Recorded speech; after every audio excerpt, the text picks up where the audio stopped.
Hi guys, ya sabes que Carlos to another episode of Dimitra's Dishes. Today we're making Mediterranean stuffed tomatoes. They're going to be stuffed with couscous, loaded with flavor. They're the perfect side dish, or if you want to serve them as a main course, if you want to go vegetarian once or twice a week, these are so delicious.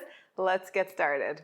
So you're going to need 4 tomatoes. They should be on the larger side, so that way you can stuff them really well. What you're going to do is, what I'm going to do is find my knife first, and I'm going to cut off the tops. I'm going to save them because they look really pretty. And after I cut the tops off, I'm just going to scoop out the flesh. You can cut around the flesh or the pulp, whatever you call it, with a knife to help scoop it out. And then you just take a spoon and you very carefully get it into a bowl. We're going to save this because it's going to be part of the filling. That is good enough.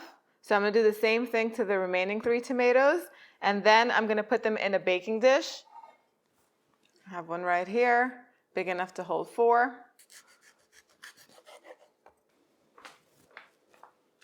Okay, so the tomatoes are scooped out and in the bowl. I'm going to drizzle some olive oil over them.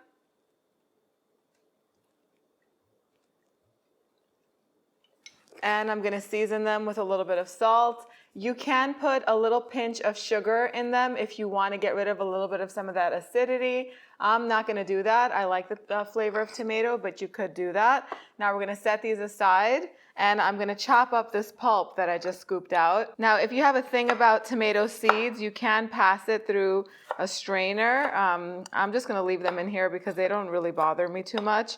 But if you pass it through a strainer, then you're going to get rid of those seeds, and you'll have a much smoother tomato pulp. You can also puree these if you want to in the mixer. And I'm going to just get it back into the bowl, let it hang out until it's time to go in the pot. So I do have a pot that's heating over medium heat. What I'm going to do is I'm going to thinly slice these scallions. I have 1, 2, 3, 4, 5 scallions here. And I'm going to slice them all the way down to their white parts. I'm going to use all of it.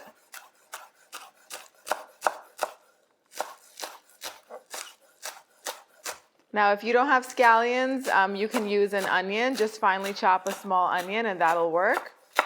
Leeks are also really good in this.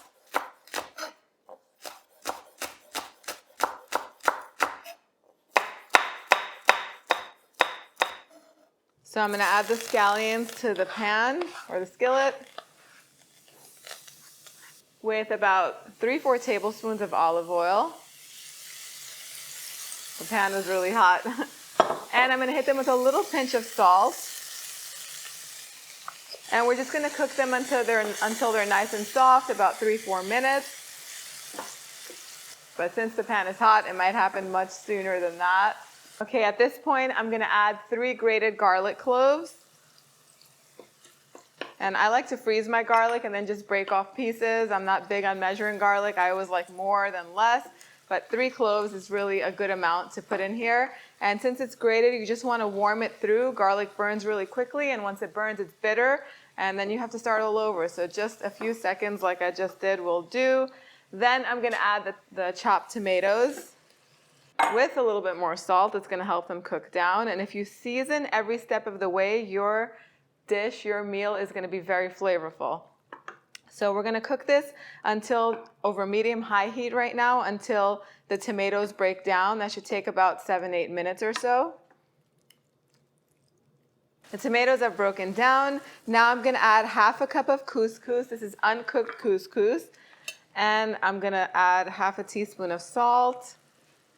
And you could do water or vegetable broth. I have a cup of vegetable broth here for more flavor. I'm just going to give it a nice mix. And I'm going to season with a little bit of black pepper.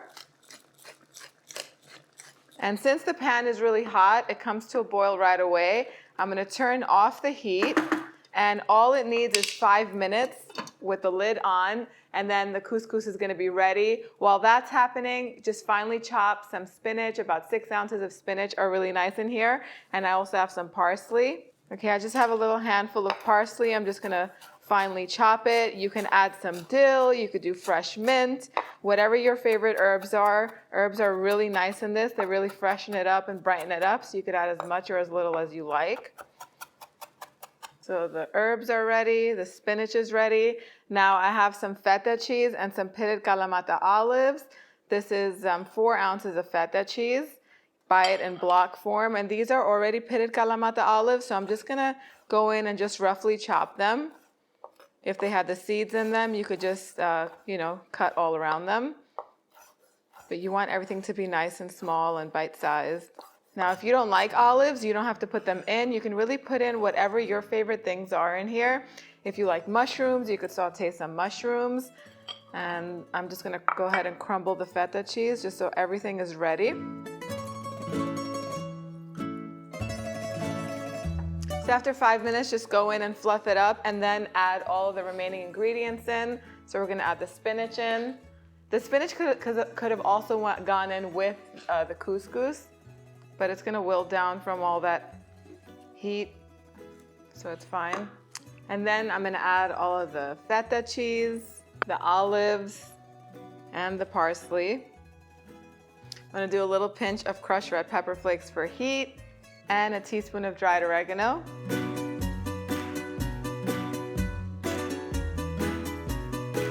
And I'm just gonna cover it for 5 minutes just so that way the spinach can wilt down a little bit more. Then I'm gonna stuff the tomatoes and then they're gonna go in the oven. So I really like to fill the tomatoes generously.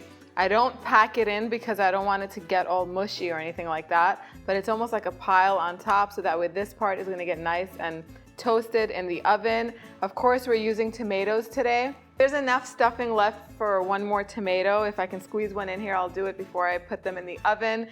Again, so you can stuff bell peppers with this, zucchini, any vegetable you like. The tomatoes are very nice and summery and just nice and fresh tasting, so I'm using those. I love stuffed tomatoes, but definitely use whatever your favorite veggies are. If you want to make this gluten-free, you can use quinoa or rice instead. I'll put all the tips on how to do that on the blog post, but the oven is preheated to 400 degrees Fahrenheit. I'm gonna drizzle these with a little bit more oil on top, and they're gonna roast for about 15-20 minutes or until the top get nice and toasted and everything is nice and warm through and the tomatoes are gonna be a little tender. I'll show you what they look like as soon as they come out. So the tomatoes took 20 minutes in the oven, and then I did turn on the broiler element for about 2 to 3 minutes so they can get beautiful color on top and the couscous and the veggies on top can get nice and toasted. Then you want to let it sit for a few minutes before you serve it. The best thing about this dish in particular is it tastes good warm or even cooled down, like room temperature. So it is perfect for a picnic or even for a barbecue. It's like the perfect side. So it is time for the taste test. So as you see, the tomatoes are nice and tender. You can literally just slice through it easily with a knife or even with a fork. I want to make sure I get a little bit of everything in the bite, especially olives. I love the way olives and couscous taste.